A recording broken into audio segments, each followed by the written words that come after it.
జ్ఞాపక శక్తి బాగా పెరగాలి అంటే మీకు మీ పిల్లలకి వెంటనే ఈ కూర చేసుకొని తినేసేయండి.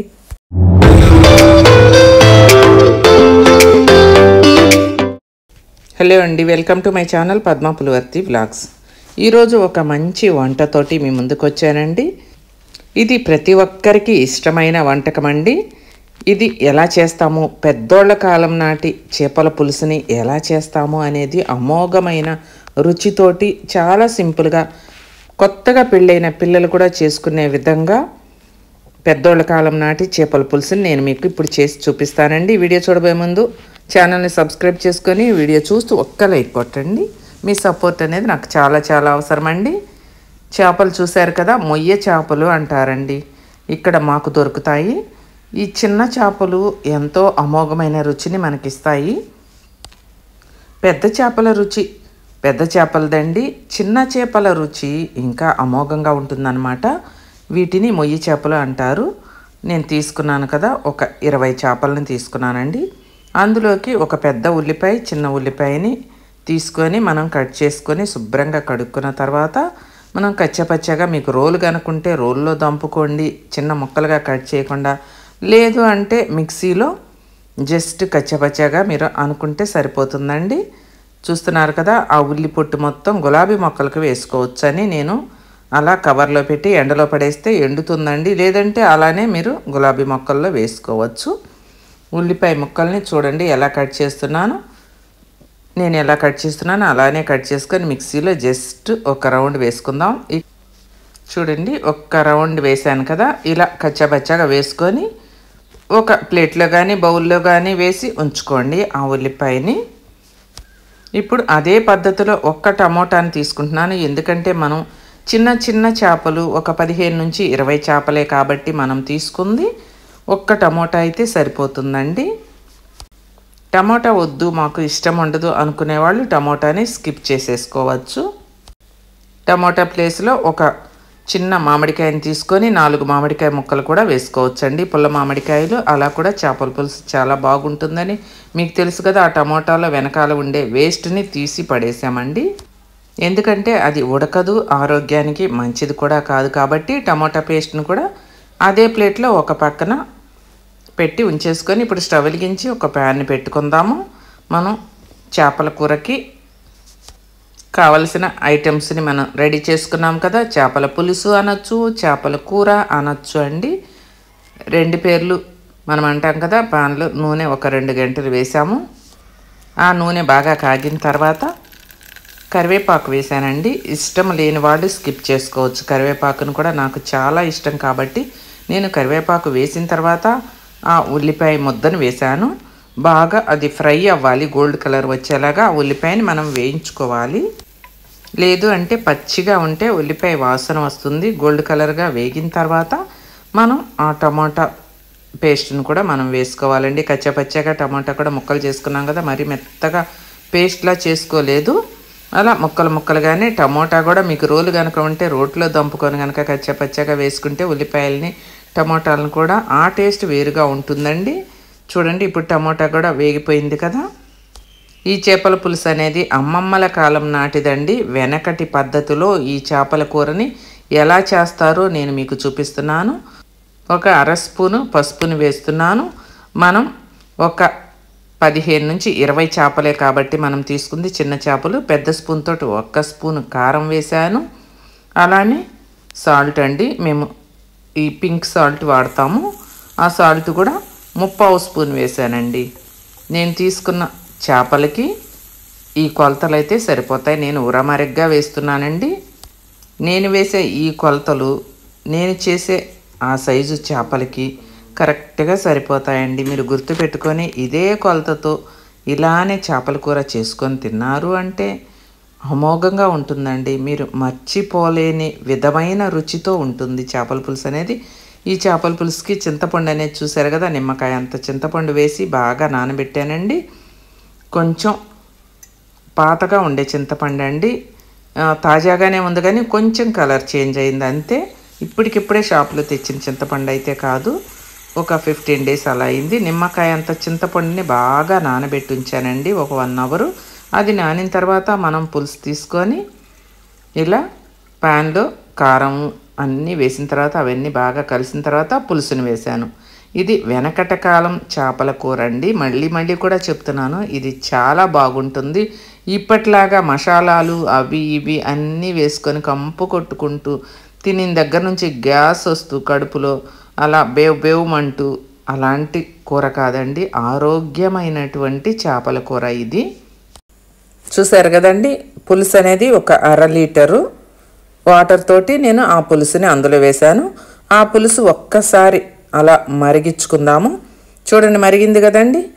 ఇప్పుడు మనం ఇందాక చూపించిన చేపలు ఉన్నాయి కదా, పక్కన పెట్టుకొని చిన్న చిన్న చేపలు చాలా మంచిదండి ఆరోగ్యానికి. ఈ చేపల్ని ఒక్కొక్కటిగా తీసి మనం ఆ పులుసులో వదిలేయాలి. ఇంకా గంటి పెట్టి కలపటం కానివ్వండి, అది ఏమీ చేయొద్దండి. చక్కగా ఆ పులుసులో వదిలేయటం మాత్రమే చేయాలి మనము. ఎంత బాగుంటుందంటే, ఇలాగే మీరు ఏ టైపు ఫిష్ ముక్కలనైనా తీసుకొని, పెద్ద చేప ముక్కలనైనా తీసుకొని ఇదే మాదిరిగా మీరు చేపల కూర చేసుకొని తినండి, ఎంత అమోఘంగా ఉంటుందో. అసలు చేపలంటేనే కూర, పులుసు, వేపుడు, పచ్చడి ఇలా దేనికదే ప్రత్యేకమైన రుచితో ఉంటుంది కదా. చేపల కూర రుచికే కాదండి, పోషకాల్లోనూ గొప్ప అనాల్సిందే. అందుకే వారానికి 2 సార్లు మన డైట్లో ఏదో ఒక రూపంలో చేపలను చేర్చుకోవాలని నిపుణులు సూచిస్తున్నారు కదా. అలా గంటి పెట్టకుండా మనం ఆ గిన్నెని మాత్రమే కదిలించాలి. ఆ చేపలు బాగా ఆ పులుసులో అటు ఇటు కదిలి ఉడుకుతూ ఉంటాయన్నమాట. జస్ట్ మధ్య మధ్యలో మీరు అలా చెక్ చేసుకుంటూ ఉడికేటప్పుడు ఒక్కసారి అలా కదిపితే చాలు ఆ గిన్నెని. అంతేనండి, అడుగంటుకోవు, మీకు ఏమీ లేదు. ఆ పులుసులో ఉండే కారము, ఉప్పు అన్నీ ఆ చేపలకి పట్టి చక్కగా ఉడికిపోతాయన్నమాట. రుచిగా తయారవుతుంది ఈ చేపల కూర అనేది. ఇలా మధ్య మధ్యలో చూసుకుంటూ ఉంటే చేపలు చూడండి బాగా ఉడికిపోయాయండి. ఇంతలో మనము వేరే స్టవ్ మీద ఒక ప్యాన్ పెట్టుకొని అందులో ఈ చేపల కూరలోకి కావలసిన ఐటమ్స్: ధనియాలు 1 స్పూను, జీలకర్ర 1 స్పూను, చిటికెడు మెంతులండి. ఒక 20 మెంతి గింజలను వేసుకుంటే చాలు నేను చేసే చేపల్లోకి. అవి ఇలా చిట్టపట్టలాడుతూ మనం గుమగుమలాడే వాసన వచ్చేలాగా వేయించుకోవాలి. మాడిపోకుండా సరిపడా వేయించుకోవాలి. ఆ 3 మాత్రమే వేయించుకోవాలండి: ధనియాలు, జీలకర్ర, మెంతులు. వీటితో పౌడర్ చేసి మీరు మిక్సీలో కానీ రోట్లో కానీ దంపుకోవచ్చండి. ఈ పౌడర్ కనుక ఆ చేపల కూరలో వేసాము అంటే అసలు ఆ సువాసనే వేరండి.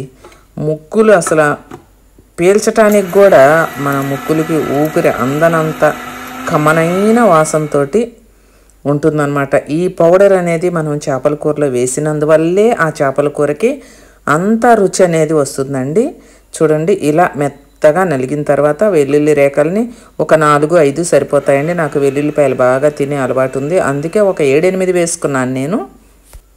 చేపల్లో omega-3 ఫ్యాటీ యాసిడ్స్ మెండుగా ఉంటాయి. omega-3 ఫ్యాటీ యాసిడ్స్ మనల్ని ఆరోగ్యంగా ఉంచడానికి సహాయపడుతుంది. మెదడు నాడీ వ్యవస్థను బలోపేతం చేయడానికి omega-3 ఫ్యాటీ యాసిడ్స్ చాలా అవసరమండి. మెదడులో రక్త ప్రసరణను మెరుగుపరిచి జ్ఞాపక శక్తి మనకి తగ్గకుండా omega-3 కాపాడుతుందన్నమాట. దీంతో వృద్ధాప్య, అల్జీమర్ వంటి వ్యాధులు కూడా మనకి దరికి చేరవు. ఆ పౌడర్ చూడండి, వెల్లుల్లిపాయలు కొంచెం ఎక్కువ వేసుకున్నాను కదండి, లేదంటే మీకు పొడి పొడిలాడుతూ వస్తుందన్నమాట ఆ పౌడర్ అనేది.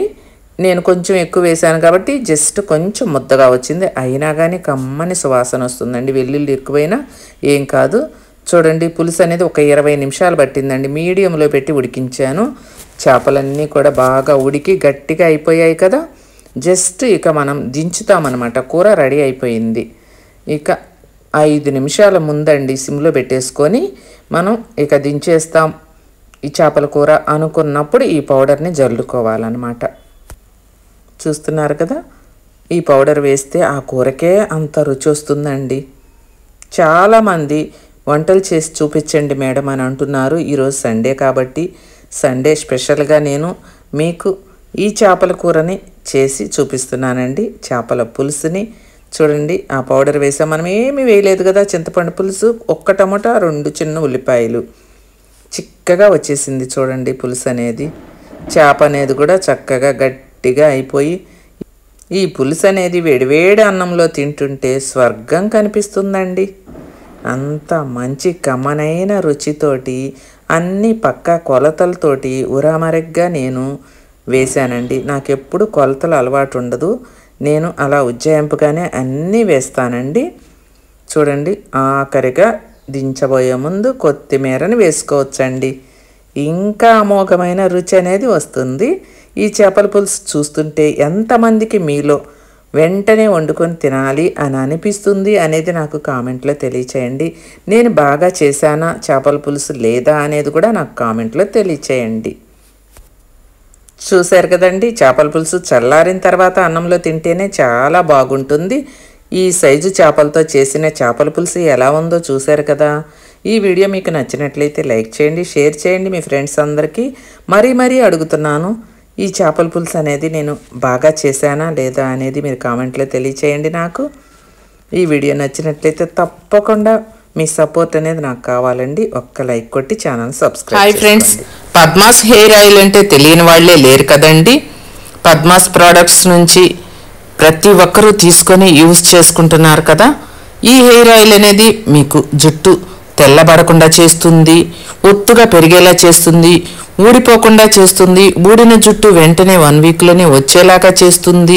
2 వీక్స్ కల్లా కొత్త జుట్టు వస్తుంది మీకు. మీ తెల్ల జుట్టు కూడా నల్లగా మారుతుంది. వైట్ హెయిర్ని రానివ్వకుండా చేస్తుందండి ఈ హెయిర్ ఆయిల్ అనేది. పద్మాస్ హెయిర్ ఆయిల్ అండి. ప్రపంచ వ్యాప్తంగా మన హెయిర్ ఆయిల్ వాడుకొని ఎంతో మంచి రిజల్ట్ని చూస్తున్నారండి.